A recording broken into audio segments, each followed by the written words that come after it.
waktu untuk menyampaikan beberapa hal yang fundamental tentang perekonomian kita. Saya merasa hari ini harus saya sampaikan dari eksekutif kepada legislatif, dihadiri oleh pimpinan-pimpinan lembaga tinggi negara. Marilah kita berani untuk menghadapi masalah walaupun itu merupakan tantangan, hambatan atau kekurangan.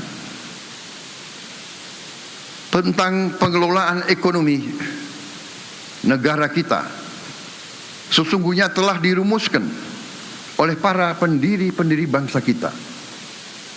Para pendiri bangsa kita bukan orang-orang yang lugu atau naif.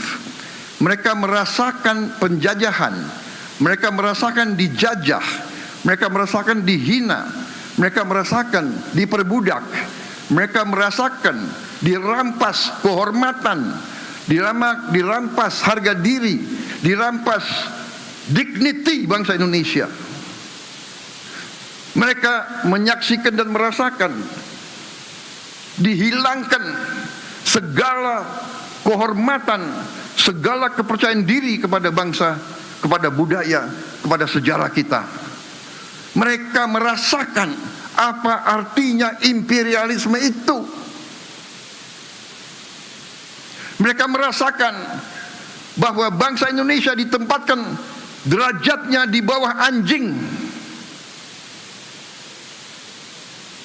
Mereka melihat dan merasakan kekayaan Nusantara ratusan tahun diambil oleh penjajah kita untuk memperkaya mereka. Hendaknya janganlah kita terlalu kagum kepada bangsa-bangsa yang kayanya dari merampas kekayaan bangsa-bangsa lain.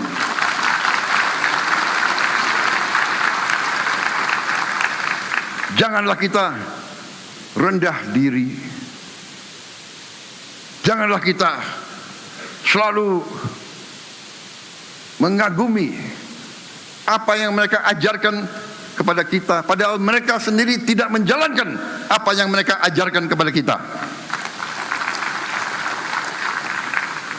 Saya tidak mengajak kita untuk membenci siapapun.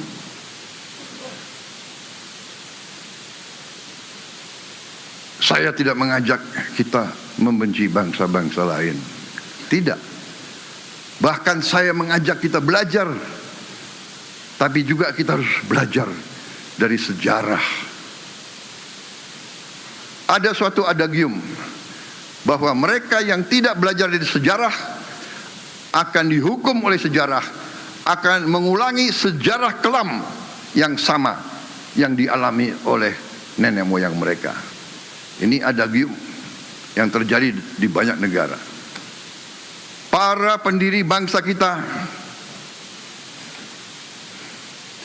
sadar bahwa apabila pemimpin di Nusantara kita lemah, apabila pemimpin di Nusantara tidak bersatu, maka kekayaan Nusantara akan terus diambil oleh kekuatan-kekuatan di luar Nusantara. Ini sejarah, ini terjadi. Marilah kita buka fakta. Negara Nederland Belanda dari sejak tahun 1500 dilanjutkan 1600, dilanjutkan 1700, dilanjutkan 1800, memiliki PDB per kapita tertinggi di dunia selama itu. 1500, 1600, 1700, 1800, 400 tahun telah memiliki PDB per kapita tertinggi. Negara yang mungkin dari utara ke selatan mungkin tidak sampai 8 jam naik kendaraan. Dari laut ke perbatasan mereka mungkin tidak sampai 4 jam dengan kendaraan. Bisa memiliki PDB tertinggi di dunia. Kenapa? Karena mereka menguasai Nusantara kita. Mereka menguasai wilayah yang sekarang adalah Republik Indonesia. Saudara-saudara sekalian, karena itu para pendiri bangsa kita dipimpin oleh Bung Karno, Bung Hatta, Bung Syahrir, dan mereka-mereka yang menyusun Pancasila dan Undang-Undang Dasar kita, Undang-Undang Dasar 1945. Mereka telah menetapkan cetak biru perekonomian bangsa kita. Cetak biru itu dituangkan dalam pasal 33 Undang-Undang Dasar 1945. Pasal 33 dengan jelas menjabarkan sistem perekonomian yang harusnya kita jalankan sebagai bangsa.